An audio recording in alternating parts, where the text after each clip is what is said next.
This is He Knows His Sport, bringing you that heat and that fire. Man, whoo, whoo. This weekend, Jarrett Hurd versus J-Rock. Julian Williams. That fight right there is going to be fireworks like nobody's business. That fight is going to be a good fight. It's going to be the clash of the Titans. I'm going to say that again, the clash of the Titans. J-Rock is not a fighter that anyone should sleep on. He's been on a 4-fight streak tear since he lost to Jamal Charlo back in 2016. I believe he's going to push Jarrett Hurd. He's going to push Jarrett Hurd like Jarrett Hurd ain't never been pushed, because one thing about J-Rock is he comes to fight, man.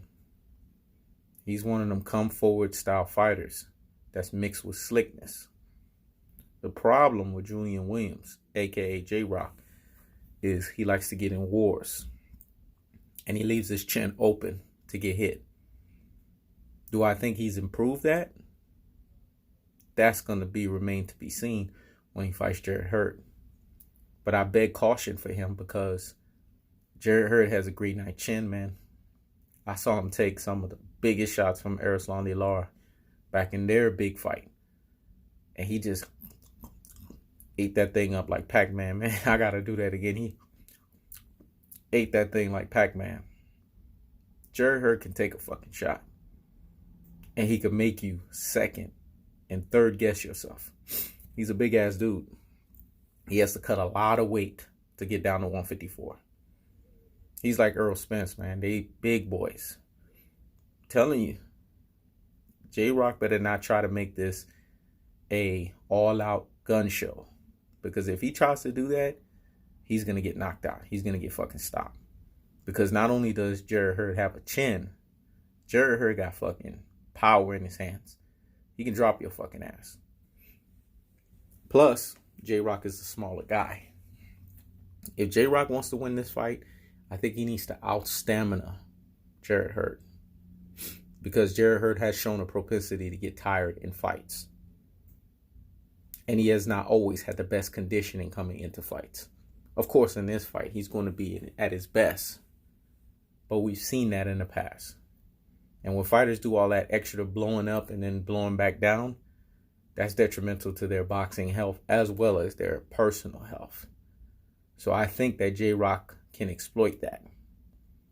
If he can use his speed advantage in this fight and move his feet and stay slick for 12 rounds, because that's what it's going to require, then he's going to be able to win this fight. He's going to outpoint, because he's not going to TKO stoppage Jarrett Hurd. That's not happening. Jarrett Hurd's chin is too fucking big. He's a big boy. That shit ain't happening. He ain't going to TKO stoppage him. But he'll be able to outpoint him. And he can win on points. He just needs to use his jab, set up combinations, and move his feet. It's going to be a lot of sticking and moving for J-Rock. This is his keys to the victory for me. That's the only way I see him winning this fight. Because if he gets into a firefight, he's getting knocked the fuck out. Jarrett Hurd, on the other hand, a lot of people just think, man, how does he win fights, man? He's so uncoordinated. He's just a big dude. I think a lot of people underestimate Jarrett Hurd. I think every fight, Jarrett Hurd has shown that there's a new wrinkle to his game. He's heavily underestimated. He brings a different style every fight. If people are watching Jarrett Hurd fights, they'll see that he's always improving. This is how he's winning fights. He's not winning fights just because he has a chin and he's a big dude. He lands the shots that he's supposed to land at the right time. What I like about Jarrett Hurd is, at times, he can get gun shy and gun happy, but at times, he shows that he's poised in fights, especially in the championship rounds. Plus, he has a motor on him. You know, and that's something that I could say that reminds me of Errol Spence with him. He gets stronger as the fight goes on, which is crazy and which is bad for his opponents. So the question with J-Rock is, how long is your motor going to last? Because Jarrett Hurd has already proven that he has the propensity to have a motor, that he's durable. This fight right here could possibly become a Tony Harrison and a Jamel Charlo fight. if Jarrett Hurd takes this opponent lightly.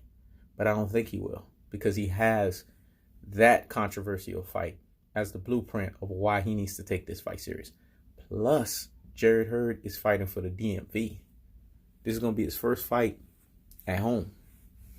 Fairfax, Virginia. So I know he's going to come to bring it. He's not going to disappoint his home crowd. But we all know when fighters fight on home turf, it could be a make or break moment for them. Because they could come in fighting, thinking, hey, I got the home crowd behind me, so I'm going to win. But then at the same time, that home crowd shit could turn back on them because of the pressures and the demand for tickets, all that shit. People don't understand. All that wears on a fighter.